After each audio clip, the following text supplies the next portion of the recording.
추수감사절이 이게 가을에 있는 게 얼마나 좋은지 모르겠어요. 만약에 봄에 있었다면 저희에게 감사의 제목이 그렇게 많을까 하는 생각도 들고요. 여름엔 너무너무 덥고 바쁠 때 추수감사라는 말을 하기에도 사실 좀 어려울 것 같습니다. 추운 겨울에는 감사보다는 따뜻한 위로의 말이 좋을 계절이 아닌가 싶은데요. 이렇게 가을에 하나님께서 우리 민족에게 추수감사절이라는 귀한 은혜도 주시고 또 이 추수감사절을 통해서 한 해에 우리가 수고하고 노력했던 것들 그리고 하나님이 부어주신 그 한 해의 놀라운 기적과 같은 우리의 삶을 뒤돌아보며 우리가 추수감사라고 하는 이런 귀한 날에 하나님을 영화롭게 하고 예배드릴 수 있는 것은 참 우리에게 주어진 특권이 아닌가 하는 생각을 하게 됩니다. 누구나 우리 인생을 살아감에 있어서 어떤 시인은 봄, 여름, 가을처럼 우리 인생에도 봄, 여름, 가을이 있다라고 말하는 분들도 있으시죠. 아마 이 중에 몇몇 학생들은 한참 봄날에 재밌고 신나게 인생 모르고 뛰어다니는 그때가 참 좋았던 것 같아요. 되돌아갈 수 있으면 좋겠지만 그때도 다 한철이니 꼭 재밌고 신나게 놀았으면 좋겠어요. 봄날에 안 놀면 언제 놀겠습니까? 여름에 뜨겁게 일하기 위해서는 봄날 준비를 해야 될 게 꽤 있는데 그 중에 하나는 세상을 알아가고 세상을 긍정적으로 바라보는 아름답게 바라보는 그러한 시각도 필요할 것 같아요. 네, 여기 계신 분들의 절반 이상은 가을의 문턱에 들어갈까 말까 혹은 가을의 문턱에 이미 들어와 있는지 모르겠습니다. 옷들도 갈아입고 이제는 우리의 어떤 삶의 열매들을 바라보면서 그 열매가 또 다른 생명을 낳을 그런 날들을 우리가 꿈꾸며 살아가고 있습니다. 저도 어느덧 이렇게 보니까 저도 가을의 한복판에는 와 있는 것 같습니다. 이제 뒤돌아보면 뜨거웠던 여름날도 기억이 나고 한창 봄날에 그런 꿈 많았던 시기도 생각이 나는 것 같습니다. 우리가 다시 주님 앞에 돌아왔을 때, 우리가 주님 앞에서 예배할 때 우리에게는 마치 우리의 삶의 모든 순간들이 주마등처럼 지나가는 그런 일들을 나이가 먹을수록 더 많이 느끼는 것 같아요. 그것은 아마 우리가 하나님 앞에 이렇게 예배 드리는 것이 얼마나 힘들고 어려운 일인지를 알기 때문이 아닐까 싶어요. 사실 갈 데도 많고 할 일도 많고 좋은 데 얼마나 많습니까? 그런데 이렇게 작은 공간에서 뭘 하겠다고 이렇게 모여가지고 하지만 이 속안에서 우리가 은혜가 되고 그 안에서 세상이 줄 수 없는 기쁨 속에서 가슴 떨림과 울림이 있다는 것은 얼마나 귀한 일인지 모르겠습니다. 시편의 기자는 우리에게 그렇게 하나님 전에 올 때 하나님 앞에 너가 나아갈 때 감사함으로 그 문을 지나갈 것을 우리에게 조언해 주고 있습니다. 사실 우리가 하나님 앞에 나아갈 때는 여러 가지 이유가 있겠죠. 마음에 슬픔이 있을 때, 여러 가지 이유 때문에 우리가 하나님 앞에 가서 기도하거나 말씀 듣거나 찬양하겠죠. 그러나 그 중에 시편 기자는 오늘 우리의 말씀을 통해서 감사함으로 라는 제목으로 우리에게 말씀해 주시는 것 같습니다. 추수감사절의 가장 중요한 포인트는 역시 감사가 아닐까 싶습니다. 우리가 감사하려면은요, 기본적으로 나의 능력보다는 타인의 나의 감사의 대상을 통해서 얻어진 것에 대한 감사가 아마 기본이 될 것 같습니다. 내 힘으로 다 했으면 감사할 게 없죠. 내가 누군가로부터 도움을 받지 않았다면 그에게 감사를 표할 필요가 없을 것입니다. 아마 어쩌면 감사는 우리에게 겸손을 이야기하고 오늘 우리가 어떻게 이 모든 과정 가운데 내가 타인으로부터 은혜를 받았는지를 깨닫고 알고 고백하게 하는 이러한 모습이 감사함에 있다고 생각이 됩니다.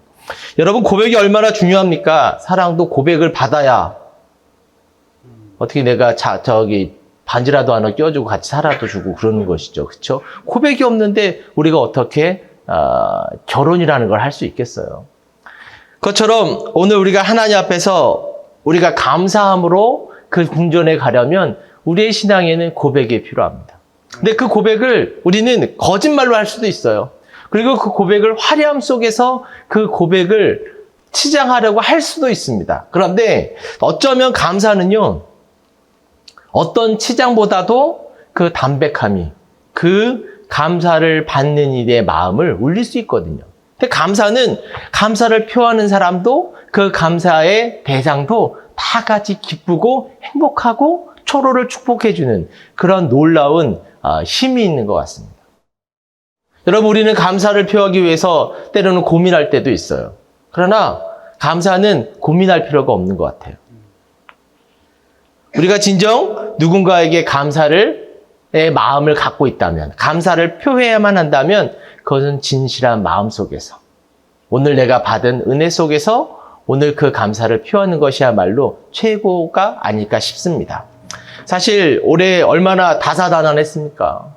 그런데도 2023년에 추수감사절이 왔고 또 이 가을이 되니 여러 가지 일들도 많이 있었지만 세상의 소문을 아는지 모르는지 저 밭의 논들은 벌써 휘어져서 추수할 때가 되어서 오늘 그 낫을 기다리고 있는 모습을 보면 세상의 소리에도 흔들리지 않고 묵묵히 자기의 길을 걸어가고 하나님께서 주시는 은혜 가운데 자기의 땅에서 그 자리를 지키며 열매를 만들어가는 그러한 이 땅의 수많은 나무들 혹은 이런 그 풀들이 얼마나 대견한지 모르겠어요.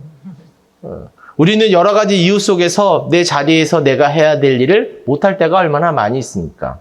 그런데 그런 거에 비하면 정말 하나님께서 만드신 이 세상에 사람 빼고는 다 여러 가지 이유 속에서도 자기 할 일을 다 하는 것 같아요.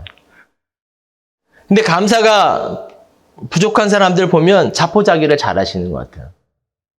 핑계도 많고 이유도 많고 또 여러 가지 이야기 속에서 그 일들이 불가능한 것을 이야기하지만 사실 말없이 묵묵히 이 더운 자연 기후변화의 이런 혹독한 환경 속에서도 추수가 이렇게 가까이 온 것을 보면 얼마나 대단해요. 네. 말을 못해서가 아니라 말이 필요 없어서가 아닐까 싶은 거예요. 네. 저희가 감사를 통해서 우리의 신앙을 아름답게 만들어가기 위한 아마 깊은 묵상이 우리에게 필요하지 않을까 싶습니다. 추수감사 이 주간에 저는 이런 말씀을 세 가지를 좀 드리고 싶은데요. 첫 번째는 감사는요, 훈련돼야 됩니다. 훈련되지 않으면 감사를 절대로 표하기가 쉽지 않고 또 우리가 감사의 삶을 살 수가 없어요. 사실 요즘 우리 어른들이 하는, 우리 젊은이들에게 하는 말 중에 제일 많은 말이 뭐예요? 싸가지가 없다는 거죠. 그 얘기가 왜 나왔겠어요? 싸가지가 없어서예요. 왜 싸가지가 없습니까? 감사가 없거든. 사실 부모님의 입장을 우리 젊은 친구들이 한번 생각해 보세요.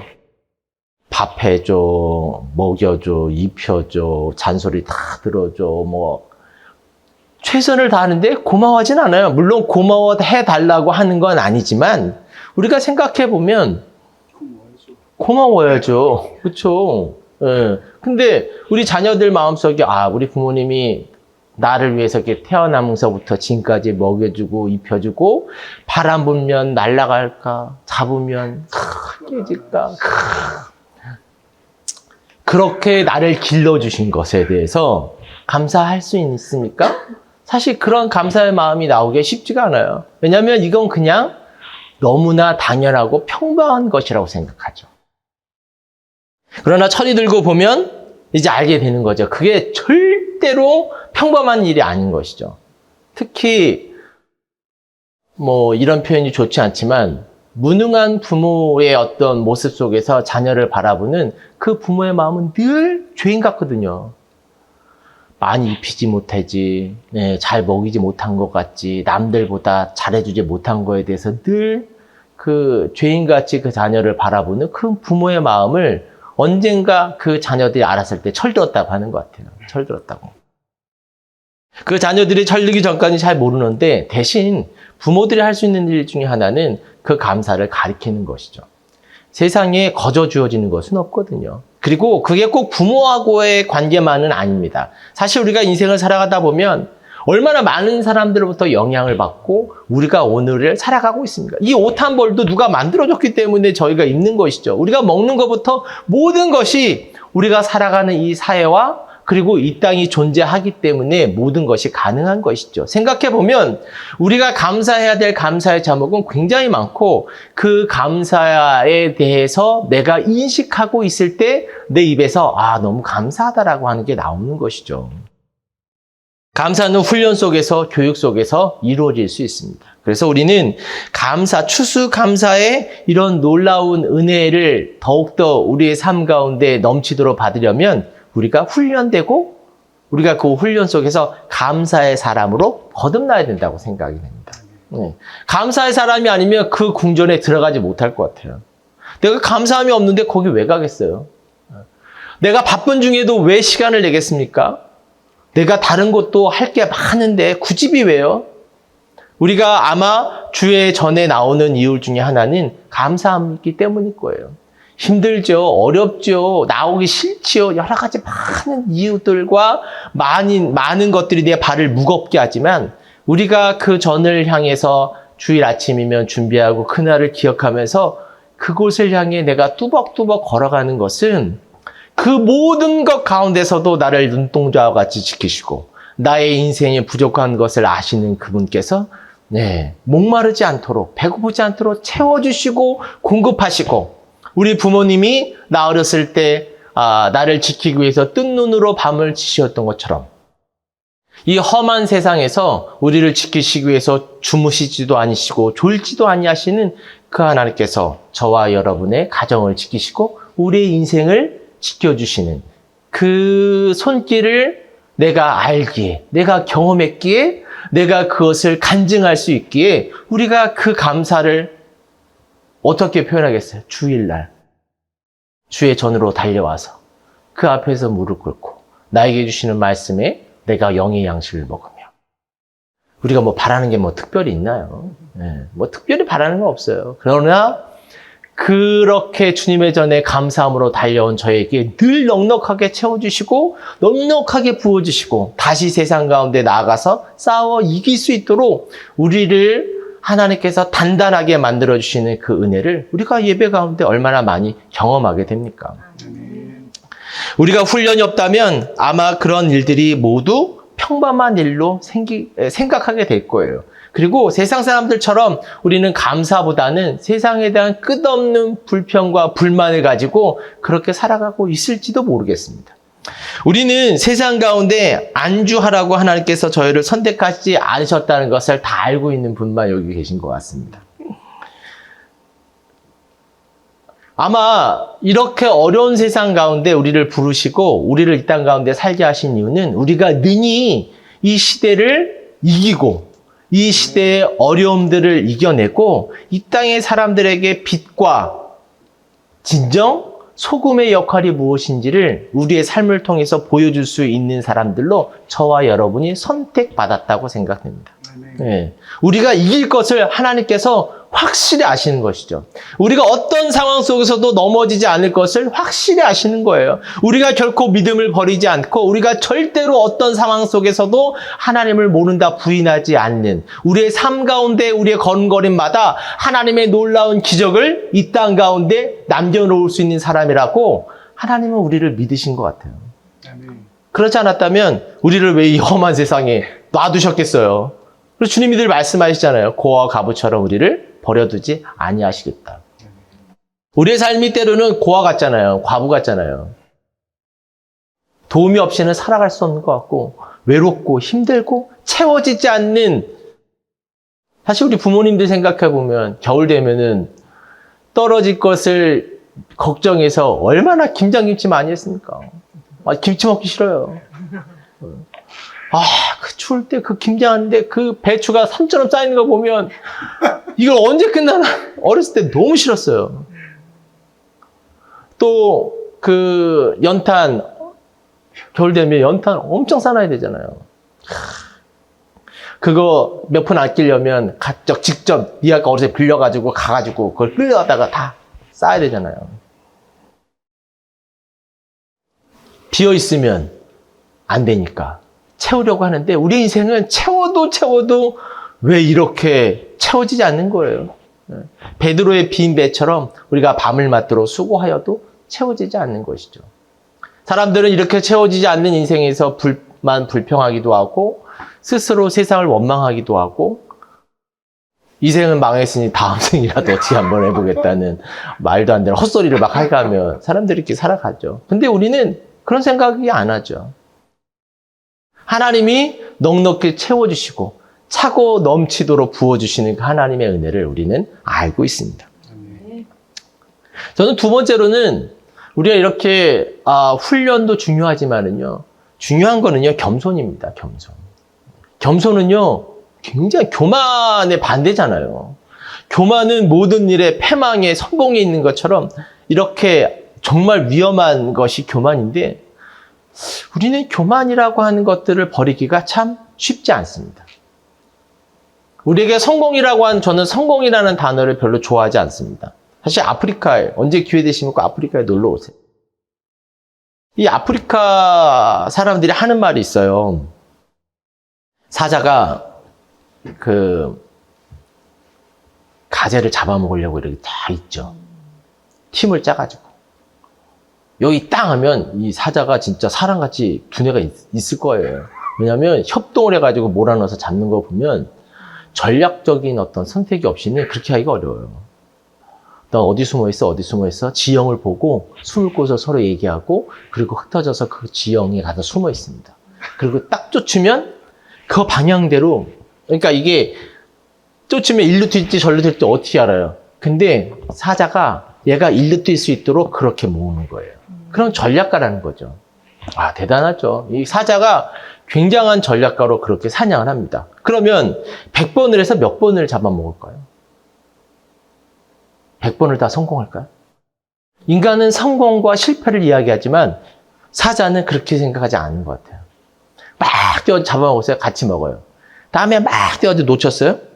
다시 하자. 아니, 놓쳤으니까 다시 하면 되죠. 이렇게 성공과 실패가 어디 있어요? 했는데 안 될 수도 있어요. 여러분, 다 되면 성공이고 안 되면 실패입니까? 그런 기준은 사람에게만 통하는 거예요. 사자도 그것 때문에 좌절하지 않아요. 놓쳤으니까 야, 모여봐봐. 어떤 새끼 때문에 놓쳤냐? 저희 가서 우리 학교 다닐 때 많이 했죠. 우리 목사님은. 시험 보고 나면 늘 체력 단련, 엉덩이는 불이 나고 말이죠. 맨날 손등 때리고. 그런다고 공부를 잘할 수 있는 시대가 있었을 수도 있겠죠. 근데 보통은 이제 지금 시대는 그런 시대는 아닌 것 같은데. 동물들이 이렇게 우리가 성공과 실패를 가지고 이야기를 나눈다면 아마 동물들 대부분이 다 죽었을 거예요. 매 맞아 죽었거나 굶어 죽었거나 벌 받아 죽었거나. 근데 동물들은 그러지 않아요. 그냥 잡으면 좋은 거고 안 하면 또 하면 돼요. 그 삶은 계속되는 거예요. 오늘 못 잡았다고 해서 내일 못 잡는 거 아니거든요. 오늘 잡았다고 해서 내일 또 잡는 것도 아닙니다. 그냥 오늘을 성실하게 살아가는 거예요. 그런데 우리는 이 동물들을 보면서 동물들은요 자신들의 삶에 대해서 어떻게 평가하냐? 저는 그거를 물어보질 못하니까 인터뷰를 해볼 수도 없고 말이 안 통하니까 알 수는 없지만 그냥 그렇게 서로를 격려하며 살아가는 것 같아요. 근데 우리는 성공과 실패를 나누고 교만이라고 하는 거는요 자리를 너무 높여도 교만이고 자기를 너무 낮춰도 교만입니다. 왜냐하면 교만의 중심에는 자기가 있기 때문이죠. 자신이 모든 것을 평가하는 기준이라고 생각하면 여러분 결국 내가 나를 교만하게 만들 수도 있고 나를 높은 사람, 낮은 사람 지 마음대로 올렸다 내렸다 할 수 있는 거예요. 근데 만약에 내가 그 판단의 중심이 아니고 말씀이 내 판단의 중심이라면 아마 하나님께서는 천하보다도 귀한 저와 여러분을 어떻게 보시겠습니까? 미운 자식 떡 하나 더 준댄다고 우리가 그렇게 말이 그렇지 어떤 자식이 믿겠습니까? 부모는 그 자식을 미워할 수가 없어요. 그게 운명 같아요. 안 만났으면 되는데 한 번 만나고 나면 이게 영원히 빠져나올 수 없는 블랙홀과 같죠. 이게 자식을 낳아본 사람과 안 낳아본 사람의 특징인 것 같아요. 저 수원에 아주 유명한 수녀님이 계시거든요. 가정의 회복과 가정의 지혜, 가정 생활의 지혜에 대해서 강의를 하시는데 어떤 분이 그렇게 물어봤어요. 수녀님은 자식도 안 낳아봤는데 어떻게 이렇게 가정을 잘하세요? 그랬더니 꼭 살아봐야 아나요? 네, 살아봐야 알아요. 저는 그렇게 생각합니다. 이유는 그런 것 같아요. 하나가 막 뛰어다가다가 넘어졌어요. 어떡해요? 제가 어떡해. 그래서 막 손잡아서 일으켜서 시켜요. 근데 얘네가 뛰어가다가 넘어졌어요. 이게 아픔이요. 그쵸? 네, 무슨 말씀하시는지 알겠죠? 이 아픔이라고 하는 게요, 완전히 달라요. 그게 안타까워요. 근데 여기는요, 죽을 것 같이 아픈 거죠. 어떻게 하면 내 살보다 더 아파요. 피 나는데요, 내 살을 떼고 내가 피가 나는 게 더 낫겠어요. 그것처럼 아마 하나님께서 우리를 어떻게 보시냐면 우리를 그렇게 생각하시는 거죠. 그런데 그 부모를 생각했을 때 그 자녀들이 나를 그렇게 사랑하는 그 부모 앞에서 그 자녀가 자기를 비하한다거나 자기를 너무 교만하게 한다면 그 부모가 결코 행복하지 않을 것 같아요. 결국 자녀는요, 오늘 나를 있게 하는 그 부모의 존재와 그 부모의 은혜를 기억해야 되는 게 굉장히 중요한 것 같아요. 그 부모의 은혜를 아는 사람이 저는 교만하지 않을 수 있다고 생각합니다. 우리가 하나님의 은혜와 하나님의 사랑을 경험해 본 사람이 교만을 꺾는 것이지, 하나님의 은혜를 알지 못하는 사람이 어떻게 교만을 버릴 수가 있겠습니까? 다 자기 잘난 맛에 살든지 자기 못난 맛에 좌절하며 살든지 둘 중에 하나 아니겠어요? 우리가 교만을 버리고 하나님 앞에 서기 위해서 우리는 진정 하나님의 은혜를 바라보며 사도 바울처럼 사도 바울이 한참 잘 나갈 때는 자기가 부족한 게 뭐가 있었어요. 아마 그 부모가 그 자녀가 잘나고 잘 살 수 있도록 아마 모든 것을 공급해 줬던 것 같아요. 우리도 그런 부모를 다 만나셨죠. 그런 부모를 다 만나셨을 거예요. 저는 저희 부모님, 우리 어머님이 일찍 과부가 되셔서 늘 시장에서 이렇게 어렵게 살았던 기억이 제 어렸을 때 거의 대부분의 기억이에요. 옛날에 다 다라에다가 놓고 시장에서 조금씩 물건 파죠. 저희 어머님은 그 동태 이런 걸 파셨어요. 생선을. 그래서 저 노량진에서 새벽에 와서 그 다라에다가 그 귓짝을 입고 내려오셔서 하루를 파셔서 그걸로 저희를 먹여 살렸으니 얼마나 고된 삶을 사셨겠어요. 그런데 어렸을 때는 남들은 가게에서 물건을 팔면서 사는 집 애들도 있는데 우리 어머님 다라에다가 노점상 불법 상이잖아요. 그래서 맨날 도망 다니시고, 옛날에 단속 많이 했잖아요. 그런 걸 보는 게 정말 싫었었어요. 근데 그 엄마는 얼마나 싫었겠어요, 그게요. 생각해보면 우리 어머니 그거 진짜 싫었을 것 같아요. 그런데 왜 하셨냐면 자식들에게 먹여 살려야 되니까. 철이 나야 되는 것 같아요, 다. 우리는 교만할 때가 있어요. 내가 잘나서 다 뭔가를 한 것 같고, 내가 잘나서 지금 이렇게 살아가는 것 같고, 그럴 수도 있죠. 또 내가 못나가지고 부모 잘못 만나가지고, 예를든지 뭐 내가 머리가 나빠서 유전자가 안 좋아서 뭐 여러 가지 이유 때문에 지금 내가 이 모양 이 꼴로 살아간다? 라고 생각하는 사람도 있겠죠. 그런데 그 모든 것들이 교만인 것이죠. 우리에게 필요한 것은 그 교만을 버리고 하나님의 은혜를 고백하고, 오늘 우리가 그 고백 속에서 나는 정말 바울처럼 내가 알고 있었던 모든 것들은, 내가 갖추었던 모든 것들은 배설물과 같이 정말 나에게는 버려야 될 것이고 아무것도 아니고, 지금 은혜 받고 오늘 하나님의 은혜 가운데 내가 새로운 사람이 된 오늘 내가 주님 앞에 섰을 때, 나는 뭐예요? 나는 하나님의 사람인 것이죠. 옛날에 제가 중학교 다닐 때인가 그때 한참 유행했대 예수짜리라는 책이 있었습니다. 혹시 예수짜리라고 같은 시대에 안 다니셨구나. 예수짜리가 뭔가 하면요, 100원짜리, 1000원짜리, 만원짜리 있잖아요. 우리가 얼마짜리냐면 우리는 예수짜리, 예수님을 주고 우리를 산 거잖아요. 그러니 우리의 값어치라는 거는요 정말 대단하거든요. 세상의 금은보화와 우리가 평가를 받을 수 없는 것이죠. 예수님을 돈으로 환산할 수 있어요? 복음을 돈으로 환산할 수 있습니까? 세상에 있는 모든 것들을 다 갖다 준다고 해도 누가 복음을 살 수 있습니까? 우리는 그보다도 더 대단한, 천하보다도 귀한 그런 존재가 왜 되었습니까? 오늘 하나님께서 우리를 하나님의 형상대로 지으셨을 뿐만 아니라 오늘 우리를 다시 예수 그리스도의 보혈로 다시 사신, 만들기도 하시고 다시 핏값으로 사신 그런 존재가 바로 저와 여러분과 같은 존재죠. 그러니까 우리의 가치가 얼마나 대단합니까? 근데 이 모든 게 내가 잘나서가 아니라는 게 중요한 거예요. 나의 값어치가요, 세상에 금은보화 있었다면 우리는 평가받아야 됩니다. 근데 우리의 가치가 거기에 있지 않기 때문에 평가를 그렇게 못 받는 거예요. 여러분, 우리 자신을 돌아보고 오늘 우리가 왜 우리의 삶의 감사가 끊어졌는지 한번 되돌아보는 시간이 되면 참 좋겠습니다. 어떤 인디안이 1년을 거쳐서 그 배를 하나 깎았습니다. 큰 나무를 배다가 그냥 온 가족이 달라붙어가지고 그 멋진 배를 깎은 거예요. 너무 예쁘죠? 온 가족이 거의 1년이라는 날을 수고를 해가지고 조금씩 잘라가지고요. 온 가족이 다 탈 수 있는 큰 배를 하나 만들었어요. 아버지가 너무 마음이 좋아요. 야, 내일 우리 온 가족이 그 배를 타고 한번 쫙 타고 호수로 가야지. 근데 그날 밤에 비가 엄청 쏟아지더니 그 배가 떠내려갔네? 여러분, 안 되는 사람은 가끔 안 될 수가 있어요.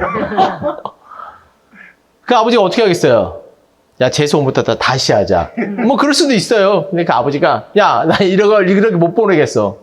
이게 값이 중요한 게 아니고 우리 온 가족이 같이 달라붙어서 한 건데 내가 찾아올게. 말을 타고 막 그 강을 따라 내려가는 거예요. 하루면 되겠지? 안 나와. 이틀이 되겠지? 안 나와. 3일이 되겠지? 안 나와요. 4일째 갔더니 그 배가 보여요. 왜냐하면 내 자식은 멀리서도 아는 것처럼 똑같은 것 같아요. 섞여 있어도 탁 눈에 띄잖아요.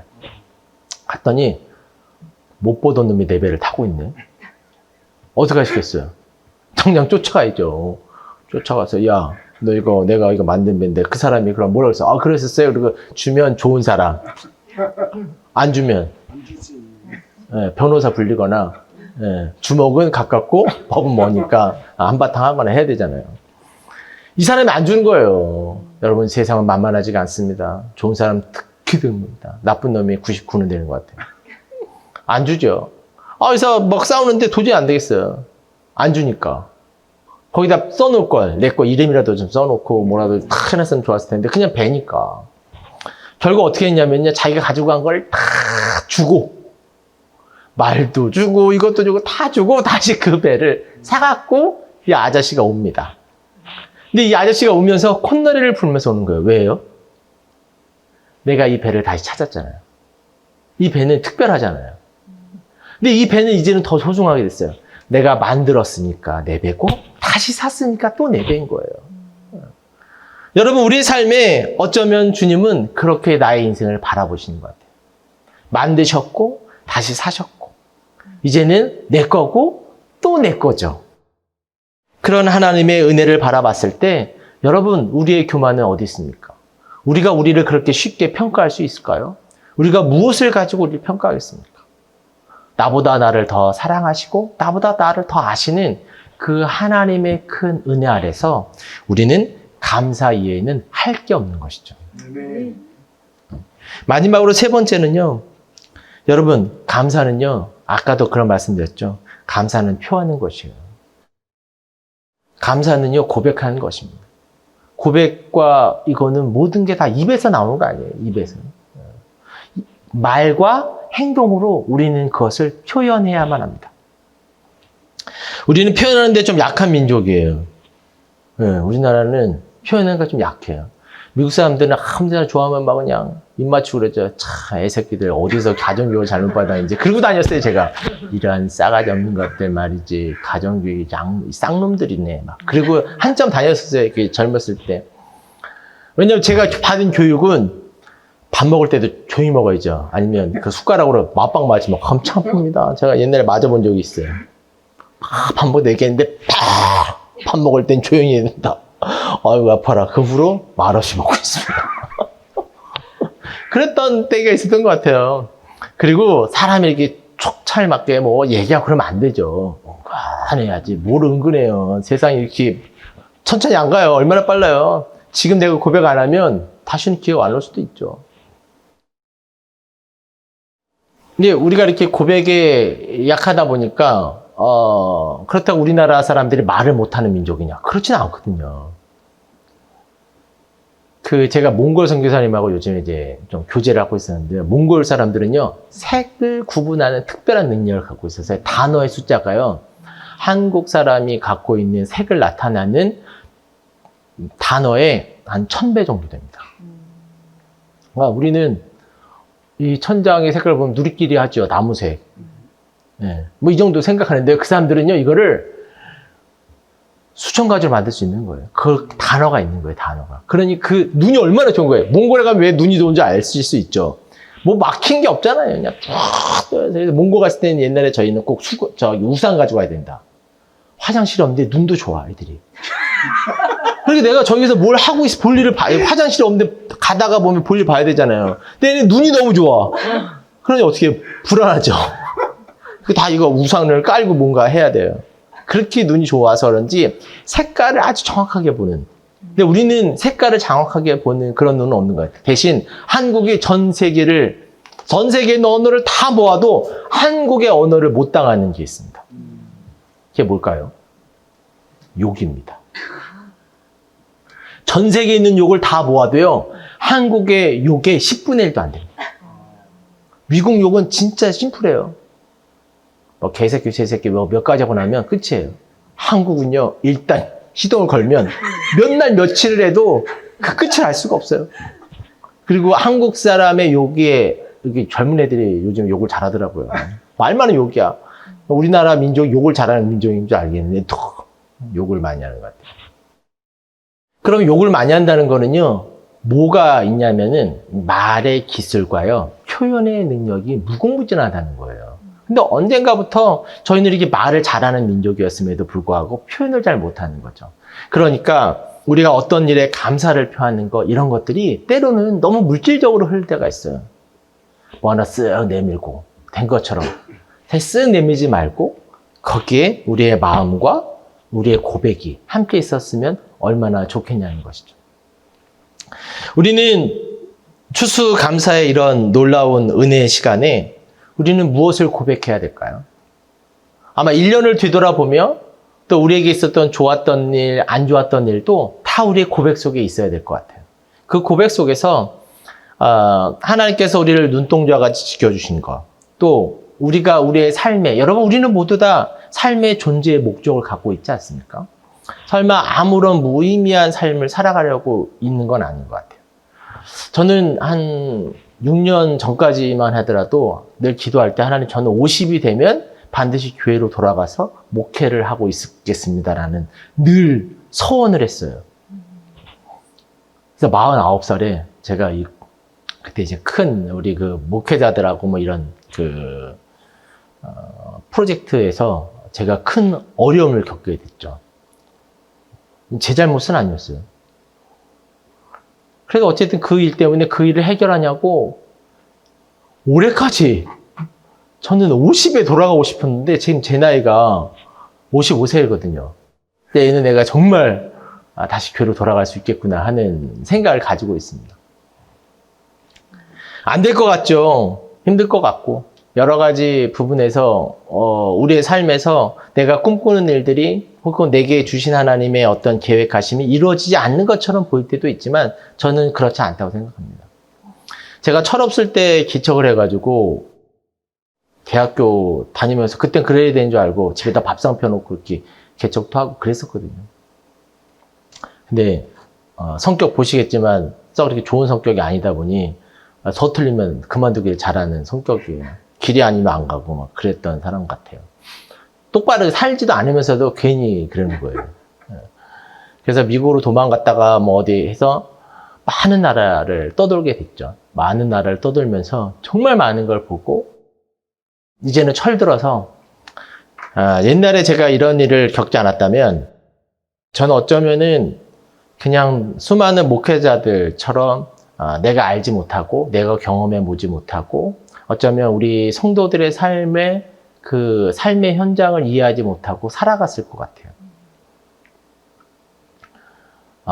이 세상에서 살아간다는 게 얼마나 어려운 일인지 우리 교인들, 우리 교우들이 이 땅에 우리 성도들이 어떻게 살아가고 있는지 그들이 내는 헌금과 그들이 보여주는 헌신이 얼마나 대단한 것인지를 알 것 같아요. 그래서 아마 하나님께서 제 무능력을 아시고 제가 이렇게 교회를 떠나서 세계를 떠돌아다닌 지가 25년 정도 되는 것 같습니다. 25년. 왜냐면 제가 30살에 움직이기 시작했거든요. 제가 지금 55살이잖아요. 55세잖아요. 그러니까 25년을 떠돌아온 거예요. 얼마나 고집불통이면 그랬겠어요. 어떤 분들은 그런 얘기를 하세요. 못 돌아갈 것 같다. 지금 벌어놓은 일도 많고, 뭐도 많고. 근데 저는 꼭 돌아가려고 늘 노력했거든요. 감사한 건 저희 회사가 지지난달에 걸쳐서 계속 흑자를 내기 시작했어요. 회사 설립 이후로 최초의 흑자라고 하는 그런 때가 있습니다. 그동안에 이 회사만 해도 10억 이상을 까먹고, 어려움도 많았지만, 많은 분들의 기대와 이런 관심 속도 도와주시는 속에서 어쨌든 잘 왔어요. 그래서 이제 저도 이 일들을 잘 마감하고 제가 늘 기도했던 그 삶의 자리로 돌아가려고 하고 있습니다.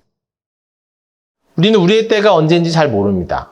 그리고 내가 계획한 것들이 정말 이루어질 것인지에 대한 늘 마음의 부담도 있습니다. 그런데 우리가 포기하지 않는다면, 잃어버린 것을 기억하면 다시 그 잃어버린 걸 찾을 수 있는 것처럼 내가 돌아가야 될 곳을 어딘지 안다면 우리는 반드시 돌아갈 수 있고, 내가 해야 할 일이 무엇인지를 기억하고 있다면 결코 나의 어떤 일은 결코 멈춰지지 않을 것이다 라고 생각합니다. 어려움이 있겠죠.